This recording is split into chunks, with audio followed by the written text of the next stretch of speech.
Rəqsənə səndən eşidək, hər vaxtın yenidən xeyir olsun.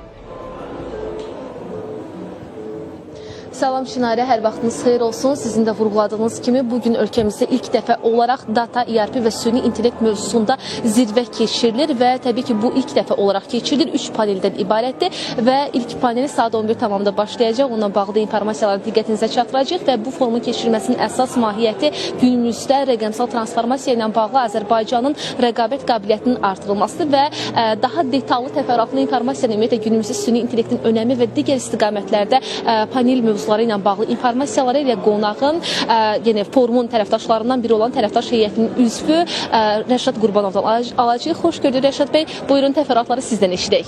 Salam, xoş gəlmisiniz. Bəli, bu günləri ölkəmizdə ilk dəfə keçirilən kifayət qədər böyük data, ERP və süni intellekt zirvəsindəyik. Əslində bu barədə danışası olsam, tədbirin mahiyyəti kifayət qədər böyükdür. Çünki bildiyiniz kimi hal-hazırda kifayət qədər kritik bir dövrdə yaşayırıq. Bəzən insanlar bunu rəqəmsal transformasiya dövrü, bəzən insanlar bunu 4-cü sənaye inqilabı adlandırırlar. Ancaq mən bunu data dövrü adlandırıram. Çünki data hər zaman hər bir şeyin idarə olunmasında mühüm bir rol oynayır. Biz dataya təkcə informasiya yox, həmçinin strateji kapital da deyə bilərik. Çünki bu strateji kapital nə zaman dəyərə çevrilir? Bu zaman biz ERP və süni intellekt sistemlərindən istifadə etdikdə.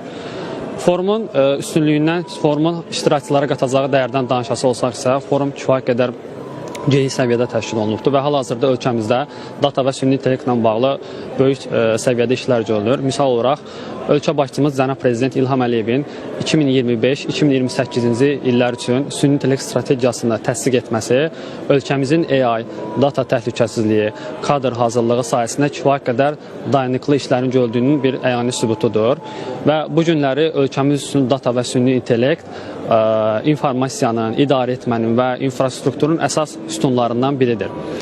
Günümüzdə data ilə bağlı, data çatışmazlığı ilə bağlı, data çirkinliyi ilə bağlı kifayət qədər mənfi rəylər alırıq. Əslində bu günləri bu tədbirdə həm ölkəmizin, həm də xarici qonaqlarımızın göstərdiyi möhtəşəm nümunələr, möhtəşəm təcrübə vasitəsilə bu məsələlərin bir çoxuna biz həll yolu tapacağıq və bir çoxu ilə tanış olmaq olacağıq.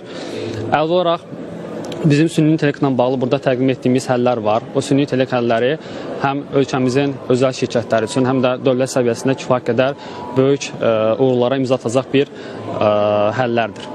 Təşəkkür edirəm Rəşad bəy. Çox sağ olun informasiyaları biz və tamaşaçılarımızla paylaşdığınız üçün. Bir daha xatırladım ki, hazırda ölkəmizdə ilk dəfə olaraq data, ERP və süni intellekt mövzusunda zirvə keçirilir və bu forum əhəmiyyətlidir. Məhz dünyada süni intellektin, rəqəmsallığın transformasiyası ilə bağlı atılan addımların nəticəsi kimi və elə biz hazırda forumda iştirak edirik və burada müxtəlif stendlər də quraşdırılıb. Həmin stendlərdə də elə süni intellektin gücü ilə bağlı məqamları əks olunub. Tədbir forum az sonra başlayacaq, saat 11:00-dan etibarən başlayacaq və panellər boyu da məhz süni intellektin günümüzdəki önəmi ilə bağlı məqamlar əks olunacaq. Bir məqamda xüsusilə vurğulayım ki, məhz yəni 2023-cü il UNESCO-nun məlumatına, hesabatına əsasən hazırda, yəni irəliyən dövrdə 2030-cu ilə qədər data və süni intellektlə bağlı dünyada 85 milyondan çox iş yerinin açılacağı gözlənir və təbii ki, bu da böyük bir, hətta bu rəqəmdən qat-qat artıq şəkildə işçi kütləsinin, işçinin işlə təmin olunması deməkdir.